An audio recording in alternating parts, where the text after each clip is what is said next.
It's been a busy political week. We've had the results of the 5-state elections. The BJP has won big mandate in Bengal. It has come back to power in Assam. And of course, Tamil Nadu and Kerala going the opposition way.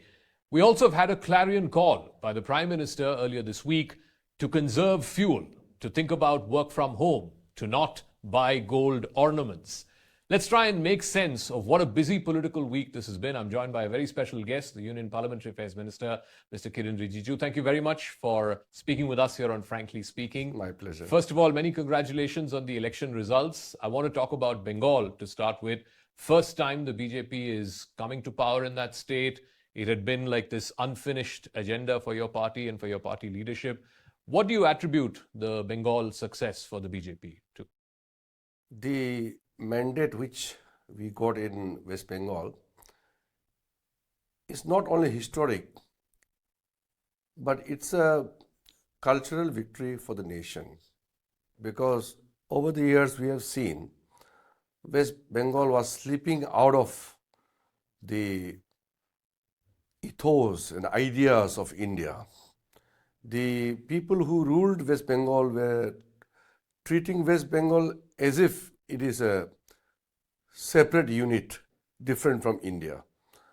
And the demographic shift, the political culture, the institutionalized corruptions, and everything, if you just count from 1 to 100, it's endless. When we were growing up as a child, West Bengal used to be our entry, to different world. The beginning was West Bengal. Calcutta was the center of the whole of Eastern India. In a way, Calcutta was center of India. Yeah. And then whole of Eastern India used to be dependent on Calcutta. From Guwahati, Tezpur, Shillong, we all used to converge to Calcutta for everything. Delhi was only the political capital. But in front of our own eyes, within one generation, how Calcutta slipped out of, favor. I mean, nobody is talking about Calcutta as a center of, investment, business, trade. It was just remaining as a few cultural centers. So we are extremely sad that West Bengal, the seat of so many things which began in India, and suddenly how West Bengal and Calcutta has been turned into. And then we started our campaign saying that it is not an election battle. It's not an electoral victory. The election victory in West Bengal is, in a way, I would say proudly, that it's a victory for the nation, because it's going to benefit tremendously to secure our nation, to bring back the real polity, the standardization of the politics. The actual polity will begin now. Earlier it was just a culture of violence. It was just a matter of, whoever is calling the shots. They don't follow any rules, any guidelines, any norms, nothing. But Mamata Banerjee says, this is not a straightforward victory. You've used Election Commission, SIR, even on the day of counting, and even after that, she has refused to even resign. So how would you respond to that allegation? Because Mamata Banerjee used to win by force only. There were never free and fair election. She won 3 times. She won by force, and before that, left used to do that. What left did, Mamataji battered it actually. Mamataji actually went a step ahead of the leftist. So, just after the counting, it was violence, perpetrated against those who have not supported them.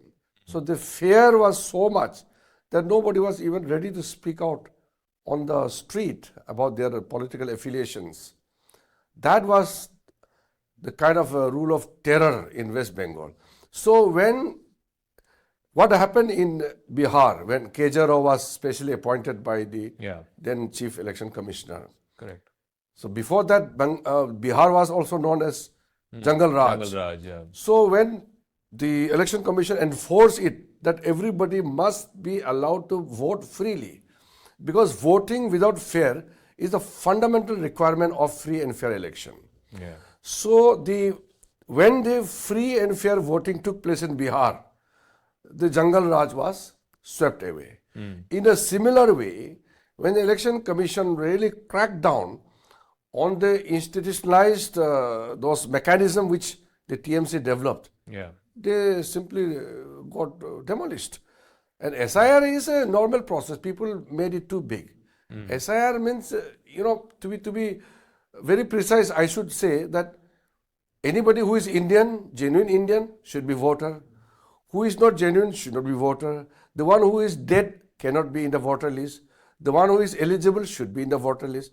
It's as simple as that. SIR is basically a periodical exercise to clean the voter list. That's all. So while you had tremendous success in Bengal, how come that success did not translate in Tamil Nadu? In Tamil Nadu Kerala? is different, you don't know. Are you The disappointed? ruling government did not win, Yeah. and we also didn't win. So somebody else, the cult factor, the actor came, and the youth and the certain sections of the society were swept away. You think it's a cult factor that propelled Vijay to become? Otherwise, what is his contribution? He is an actor, that's all. So was it also wrong for you to, ally with the ADMK, sideline? Some supporters say your I Annamalai was speak about sidelined. the affiliations, alignments, alliances. These are, I think, But broadly, you say the cinema pull. basically he was an actor, popular actor, and he won the election on the basis of his popularity. Okay. That's all. In Kerala today, the Congress, after 11 days, has finally chosen a chief minister, and the BJP is already attacking him, saying that he's been put up by the IUML, the Muslim League. That's open. Why do you say that? No, I'm not saying it. Why is the BJP saying? Indian Union Muslim League themselves said it, that they will have a say in the choice of the chief minister. But they're a big alliance partner. That's what I'm saying. That's what. So Congress, you also keep reporting that Congress victory in Kerala. It is not Congress alone. It's a coalition government. It's a UDF. And Congress and Indian Union Muslim League, they together become majority. Congress is not majority. Congress, I believe, is 63. 63, Yeah. correct. In the House of 140. 140, yeah. So it is not majority. So this whole thing that he is propped up by the Muslim League, he will be favorable to the Muslim League, and he may not be, equally secular towards the No, that is what the Indian Union Muslim League had said, that they will have a say in the selection of the Congress leader to be the chief minister. So it is not us who said it. It is the Indian Union Muslim League. They said it, that they want their say who should be the chief minister of Kerala. So now I want to come to after the elections. Just earlier this week, the Prime Minister, first in Hyderabad and then subsequently in Gujarat also, he issued a clarion call to conserve fuel, carpooling, use electric vehicles, don't buy gold for a year. Why do you think this appeal was made? I think whenever there is extraordinary situation the country faces, as a leader of the nation, the Prime Minister will have to take a lead role, and that is what Prime Minister Narendra Modi ji has been doing it. Imagine during the COVID time, if it was not Prime Minister Modi ji, I'm telling you honestly, we would have almost collapsed, a nation of India. That time we didn't even make the mask, oxygen cylinder, we didn't have in the beginning. And within few months, India was a leader, and we are exporting medicines to the whole world. That is leadership. So when India faced the COVID, the world struggled. India came out successfully. Now the West Asia crisis, it is not our creation. I keep telling the opposition party, why are you targeting Prime Minister and the government? It is a situation not created by India, but India is facing the difficulties because we are dependent on our imports for our energy needs. So unfortunately, when the crisis in West Asia is dragging on, we have to prepare ourselves. We can't be at the mercy of the outside events and incidents. So Prime Minister has given a clarion call to conserve energy. Prime Minister has taken numerous steps over last 12 years to diversify our energy needs, to go towards a green energy, and also to have a better domestic production for our own need. So domestic consumption should be met maximum by the domestic production. That is the Correct. philosophy. So Prime Minister has done so many things. Despite that, India is the second largest importer of oil and gas. So that is why Prime Minister has given a clarion call to the nation. We as a citizen must listen to the leader when there is some crisis surrounding us within or outside. So this is not a normal time. I used to tell the opposition parties also when they wanted to raise this matter in the parliament. That why are you blaming the government?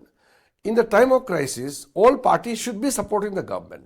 So in the time of crisis, the nation should stand behind the leader, behind the Prime Minister. When it is a normal time, we can do politics. But when there is a crisis, we should not do politics. Critical time needs critical support from everywhere. So in this kind of crisis, I wish the opposition parties should stand behind the nation, behind the Prime Minister. So, the opposition though is saying that why is the Prime Minister, why is the government issuing this call now? Because for 2 months, the war has been going on for the last 2 months. There was election campaigning, there was road shows, air shows, all kinds of amount of fuel was spent. Why wake up suddenly after 2.5 months? Things have to be done step by step. No?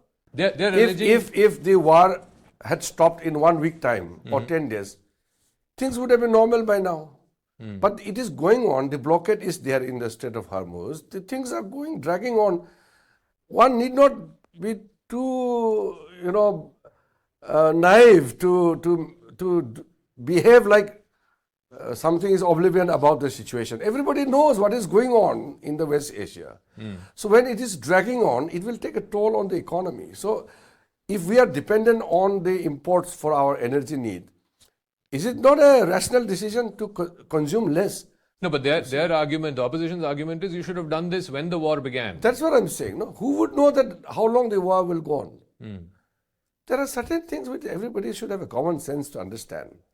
So just earlier this week, there was this import duty that's been raised on gold. Prime Minister also made that call, don't buy gold for the next 1 year. But Minister, that, in India, gold is a very sentimental thing. Households buy gold for marriages and all kinds of functions. Gold duty has been increased. Sugar exports have been stopped. Commercial LPG prices have been hiked. Prime Minister thinks for the nation, and whatever he has appealed, it's only for the nation. If everybody follows Prime Minister's appeal, it will be good for the nation. So we have all cut our movement. Yeah. I have told my officers in my ministry to cut down the energy uses by more than 50%. 50%.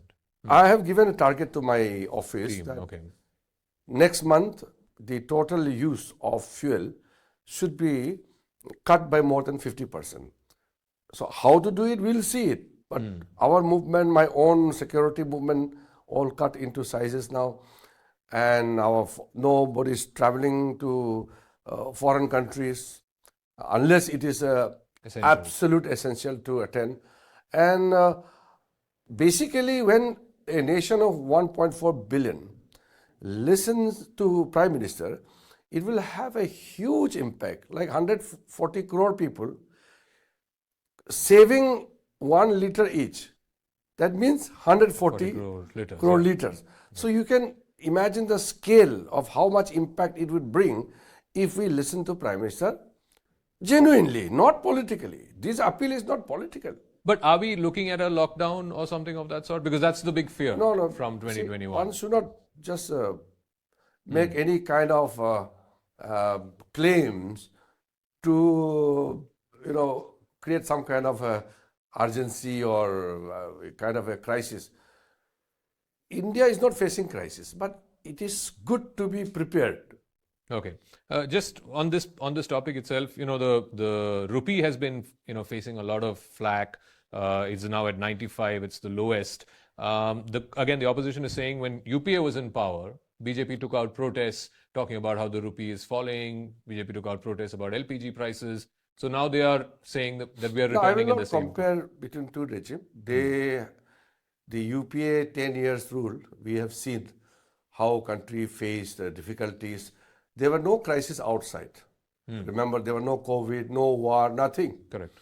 During UPA's 10 years rule. Yeah. Despite that, they had a policy paralysis. There was scandal after scandals, scams after scams. It was totally a collapse. At the fake end of the UPA too, the government was almost collapsed, leaderless. Power center was elsewhere, prime minister was somebody else, and the left hand doesn't know what right hand is doing. Each ministries are fighting against each other. There were no sense of semblance of governance during the UPA time. So the kind of difficulties we are facing with COVID, or then Ukraine, Russia conflict, then Israel, this Hezbollah, Gaza, and then of course the present Iran, US and Israel conflict. These are unfortunately happening during our tenure, but Prime Minister has managed it very well. My only limited point is, at this kind of crisis, how we are performing economically, you have to see and compare the situation. Secondly, the reduction in the excise duty, 10 rupees, diesel and petrol. Do you know how much the government has taken the load on itself?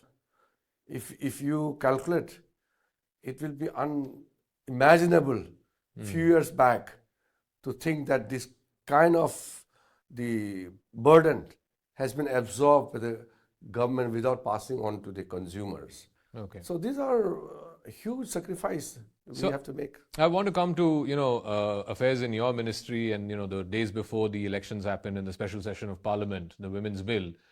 You made an unsuccessful attempt to try and pass that, the constitutional amendment bill. It failed. Now, in hindsight, do you think you could have done something differently? Maybe taken the opposition along? See, I think for the steps taken for the women reservation, I think we have done what should have been done. In 2023, when the same Nari Shakti Vandan Adhiniyam was passed by the parliament, it was unanimous. Yeah. So who would have thought, even in the wildest of the dreams, that the same parties would do a somersault and vote against the women reservation? Nobody could have thought.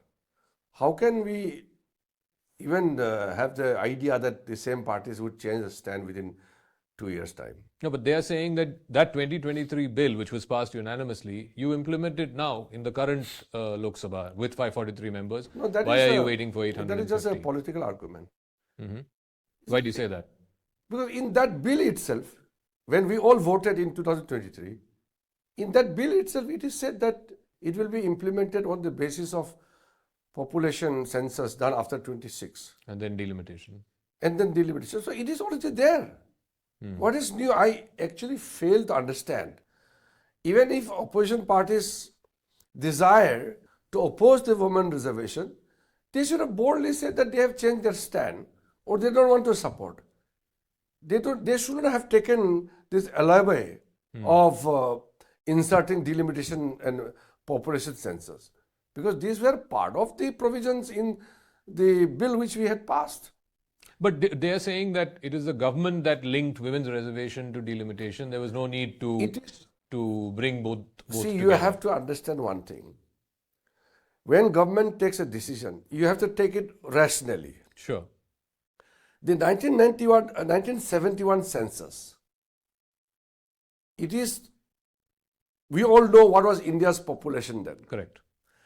And today, each parliamentary Lok Sabha seat is, in average, close to 26-27 lakhs. Some parliamentary seats have 40 lakhs plus. Some are few thousand, like Lakshadweep, 60,000. Correct. Okay, Lakshadweep may be a separate unit. But don't you think that within the state there should be some rationalization? That is what it meant in that time when they freeze the seat. In 2021, when Atal Bihari Vajpayee government 2001, yeah. did the Delimitation Act, it was said that till 2026, Yes. delimitation numbers of seats will be frozen. So don't you think it's a very rational that this is 2026? The seats were frozen till 26. Now it is 26. It is time to review. Secondly, in England, if each member of parliament represents 70,000 voters, and we are representing, say, 26 lakhs voters, don't you think that there should be at least increase of some seats? At least from 26 lakhs, it should be brought down to at least, say, 15 lakhs. Yeah. It's a very rational thing.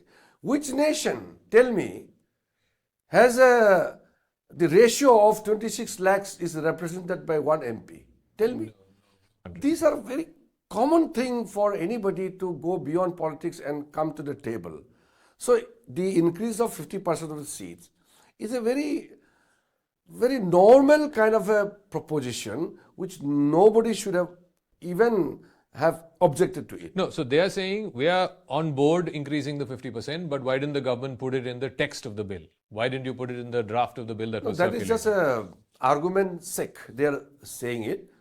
Prime Minister, Home Minister, we all know that our intention is very genuine. We want to secure 33% seats for the women and increase the number of seats so that there's a fair representation all around. First, they made the argument that South Indian states are losing seats. Yeah. When it was made clear to them that it is a proportional rise of the numbers, then they shifted it, saying that it is not inserted in the thing, in the bill itself. And there are certain things which are to be done by the Delimitation Commission. Government will have to give some kind of a roadmap. That's all. Everything is not decided in the bill. You know very well, you're a senior journalist. When we pass an act, certain things are to be done in the subordinate legislation. When we bring out the rules, the details are to be done in the rules. But when Home Minister has stated on the floor of the House that this is the intention of the government, he repeatedly said, because whatever you say is the assurance. It is a word. You can't fool the Parliament of India. So will you make an attempt again, maybe in the next session or the I session can't after say that? right now because Prime Minister has already said that we will ensure that the right of the woman Will be. are given at the right time. We will keep on making the I attempt. just want to come to the concluding part. I want to ask you one question about the Northeast since you hail from there. Again, there seems to be some concerns about Manipur and the situation on the Manipur. What can you say to our viewers to assure them that things are under control? See, Manipur issue is non-political basically. Unfortunately, because of the High Court order which triggered the violence. The violence in Manipur is not new. In the past, there were violent ethnic conflicts between Nagas, Kukis, Meiteis. So it had happened unfortunately in the past. There were certain misunderstandings between the three main communities. Unfortunately, Manipur was under tremendous upheavals, violence for a long time. When BJP came to power, we established peace for a considerable period of time. Yeah. Peace returned. Otherwise, earlier it used to be band call for months and months and months. Correct. So it got back to normalcy during BJP time. But unfortunately, the High Court judgment about conferring ST status to the Meiteis that triggered the violence. I'm not saying because of that violence started, but it caused the trigger. Okay. And then the problem started. So anybody who wants peace in Manipur should not play politics. They should go or join the government or join the communities and seek peace. Because government cannot go and use army just to maintain law and order. Both the communities, now presently Nagas and Kukis are having very difficult conflict again. So if the ethnic conflict is happening, in a large scale, then you have to appeal for the peace. If it's an individual clash or one village to another village or few families, then you can deploy force and then you can control it. But when it is a large scale violence, it's a full community involvement, then it's a challenging. But despite that, Home Minister went and stayed 3 nights. Yeah. Which Home Minister had in the past had gone to Manipur and stayed for that long? And in the beginning of the conflict, the Minister of State was sent to Manipur and he was there for 21 days. Yeah. And Prime Minister started his Independence Day speech in the Red Fort with the appeal to the people of Manipur that the whole India stands with Manipur. Then later on, Prime Minister went to both Imphal Valley and Churachandpur and he made the appeal. Okay. So it's basically people are trying to play politics to drive some political benefits. So when Manipur was burning for such a long time, did we play politics? No. Did we say that the situation is going out of hand and the government is failure? We were with the government those days. So I appeal that when it comes to Manipur, don't play politics. Appeal to all the communities to abjure violence and come to the negotiating table, surrender arms and get into negotiation and dialogue. That is the only way forward. The communities will have to live with each other. If one community says that I will not be able to live with you, then they are neighbors. Correct. You can't chase out one community completely. So ultimately we have to live together. One final question. This season here in Delhi, the buzz is all about cabinet reshuffle. So the next time we meet you, will it be a promotion, a demotion? No, what are you expecting? We don't think about that because our government, led by Prime Minister Modi ji, is confined to our roles and responsibilities. We don't think about portfolios and promotions or demotions because I have been minister from the first day of Modi ji. So I've seen very closely. We are here to serve the nation. We don't think about what position I get. It is during Congress time.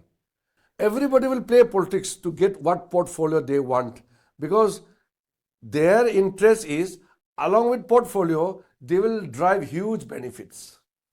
So benefits were attached to the portfolios and positions during the Congress time. Our government is completely opposite. In last 12 years, now it is 12 years of Modi government, have you seen any single minister involved in any corruption? Any senior officer of Modi government got involved in any of the scams or scandals? Nothing. Because the leadership is clean, strong, visionary, straightforward, and the art of governance is complete. There's no loophole here and there. That is why in our government, it is only the duty towards the nation which matters. Position and post, it's okay. We all are a collective team. Okay. Thank you very much, Mr. Kiren Rijiju, for speaking with us here on Frankly Speaking. My pleasure. Thank you.